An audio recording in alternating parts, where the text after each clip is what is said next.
ನಂಬು ಮಗುವೆ ಅವನನ್ನು ಹೋರಾಡಲು.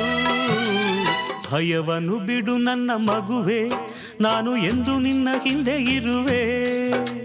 ಚಿಂತೆಯನ್ನು ಮಾಡದೆ ದಾರಿ ತಪ್ಪಿ ಹೋಗದೆ ಬಾ.